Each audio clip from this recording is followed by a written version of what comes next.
Hey y'all, this is Amanda and welcome back to my Texas Zone 8A garden. And today we're going to be working on the front curve of the front garden, and we're going to be removing all the pansies and violas which are done for the season. And we're going to be replacing them with several proven winners plants and lots of zinnias.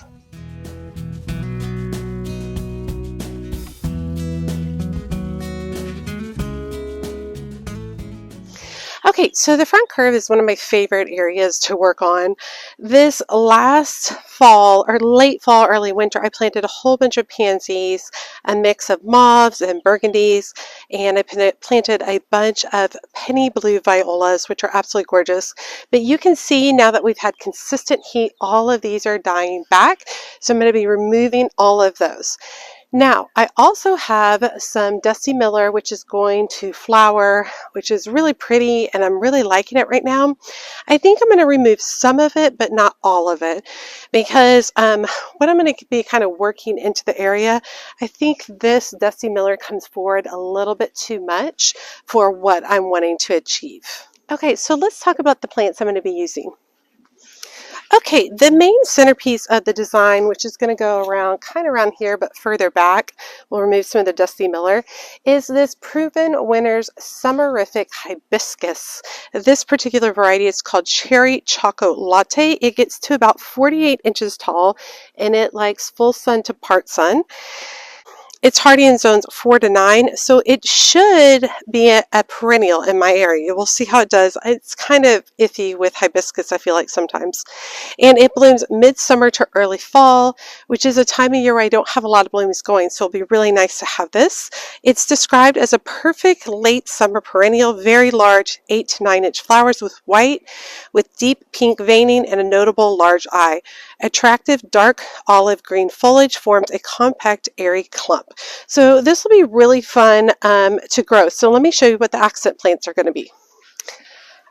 Okay, the next two plants are going to be Suncredibles, sunflowers by Proven Winners, and they are going to flank the hibiscus. And I grew these last season and absolutely loved them. They get monstrous, like 4 feet tall, and they really put on a lot of blooms in the heat of the summer. Let me find that tag. This particular variety is Suncredible Saturn. So right now you can't really see it, it's yellow, but it also kind of has like an orange ring around the center, brown center, which is really nice. It gets about 24 to 36 inches tall, and it's annual in zones 9A to 11B. Oh, it's annual except in zones 9A to 11B, so it will die back in my area. And it prefers full direct sun. Deadheading is not necessary. However, I found that deadheading helped the blooms keep going and going and going. So that's something to consider. And it is very drought tolerant as well. But I really like the contrast of the yellow blooms next to the foliage of the hibiscus. All right, so for the front part of the border, I'm going to be adding in zinnias, and I got all these plants from Covington's, and this one had its thing. There it is. Okay, this particular zinnia is Zinnia Profusion Double Hot Cherry. It is an annual in this area. It prefers full sun. It blooms all the way to the fall. It's about 12 to 14 inches tall by 18 to 24 inches wide, and it does need regular watering. And I'm going to put those all across the front, and they will basically create a wall of zinnias. Okay, so I'm actually at a plant's home, but this soil is very fertile, so I'm not stressed about it. So let's go ahead and start by cleaning out the front, and then let's place the plants and get them planted.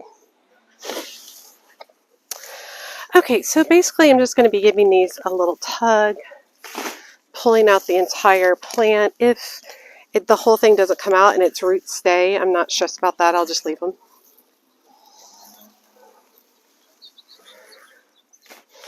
I do like working on this front bed. It's such a feature in front of my house, and I do like changing it up for different seasons. I typically change it up for spring, summer, sometimes fall. Depends on how good my summer plants are doing, and then of course for winter.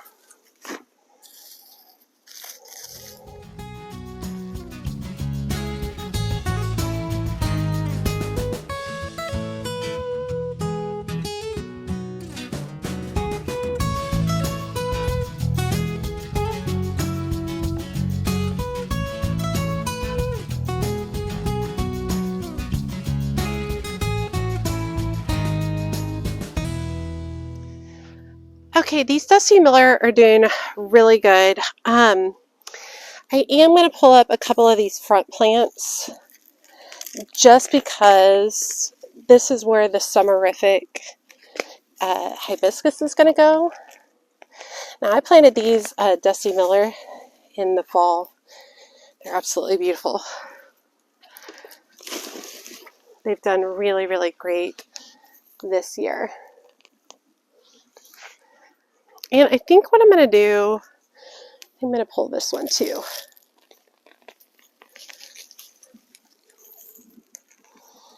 All right, so what we've got going now is we've kind of got like a natural indentation right there and there for the summer, or for the incredible, for these Suncredible sunflowers, and then we'll go hibiscus right here, and then we'll fill in the bottom space with the zinnias. So let's get that started.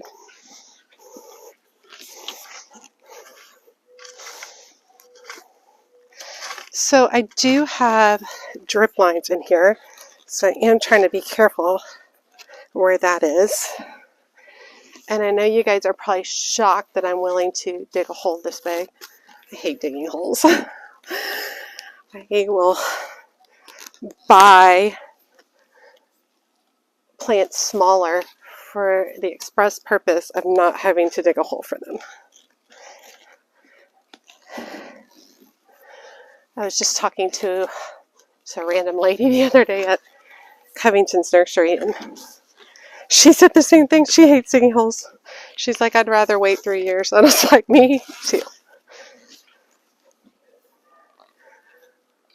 All right. Okay.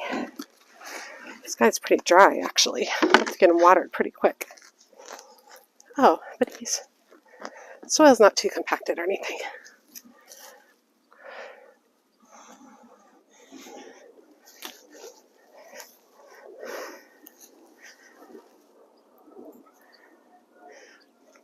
Now the big pieces of clay I'm going to put over here in the bucket, and I'll just toss them.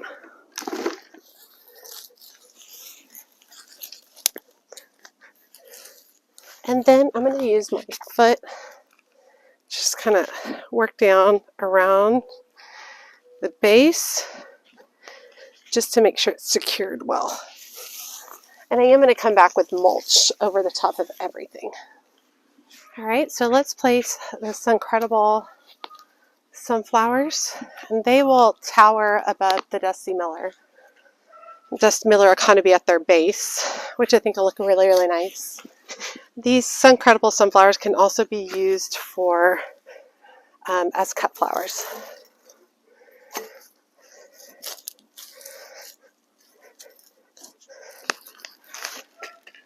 Oh, it's definitely root bound, so let's scratch up these roots some before I put it in.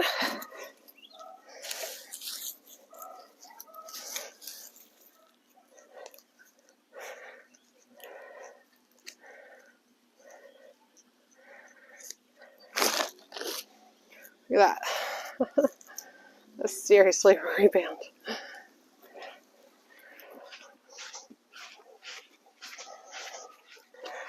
Okay, and the last thing to do is spread out zinnias across this area.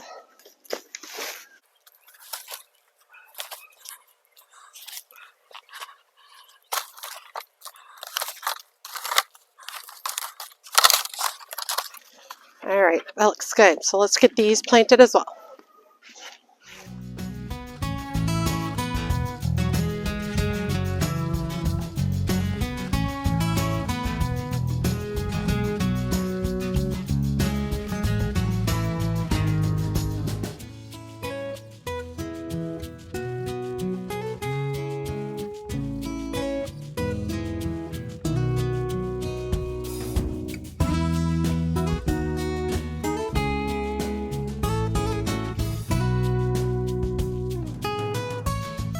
All right, and then the last thing I'm going to do is water these in really well. I do have a drip system set up here, And so these do get drip throughout the summer.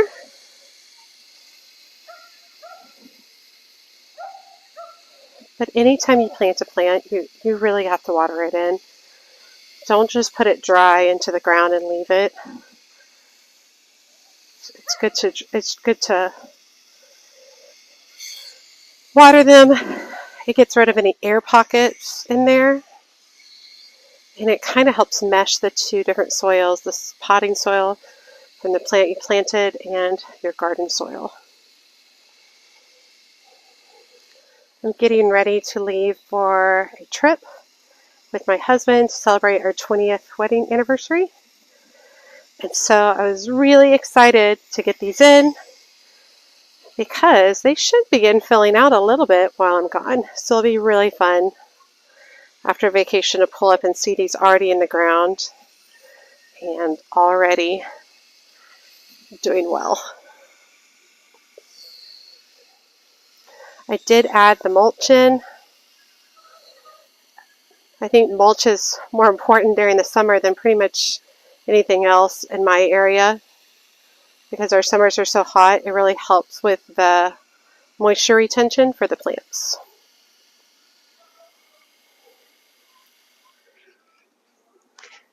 And while I'm out here, I'm going to go ahead and harvest some of the meteor showers verbena. And I'm basically just cutting it right above a set of 2 leaves. This stuff will keep on producing for you. And I'm actually going to be doing a lot of harvesting over the next few days because I want to harvest a lot before I leave for my trip, so that there'll be a lot of fresh blooms when I get back.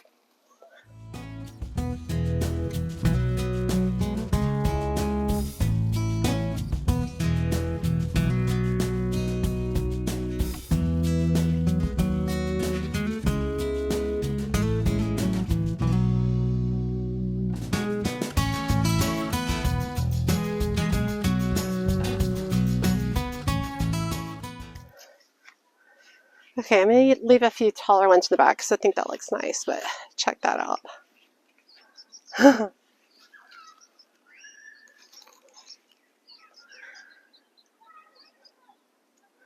These are such fun blooms, and I love that they just reseed themselves year after year.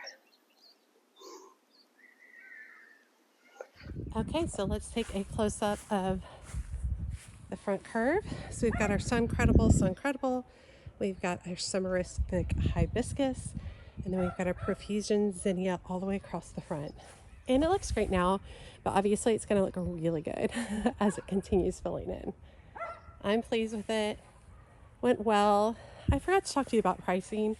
The Summerific Hibiscus is perennial. It was $39.99. I think it's because it's in that 3-gallon container. The Suncredibles were each $12.99, I believe. And then the Zinnias down here, I think the flat was like $25. So it's a little bit more of an expensive makeover on this front bed, but I have a perennial involved, so that's nice. Okay, you guys, I hope you enjoyed seeing this transformation of the front curve bed. I'm happy with it. I think it's going to be fun. I added more yellow into it and some more warm colors, which has been my goal for a lot of this planting season. So I feel happy that I achieved that. And yeah, and I'm also just happy I have it done. It's, 7 o'clock at night and I'm just sweating. It's so humid and so hot already. So, and truthfully, this is a more mild May than we had last year. Last year was unseasonably warm, so I know I shouldn't complain. All right, y'all, I hope you enjoyed today's video. As always, make sure you hit that subscribe button and that notification bell so you know when my latest videos are up. And make sure you check me out on Facebook, Instagram, and TikTok. As always, she's a mad gardener or decorator or anything else she wants to be. Thanks, y'all.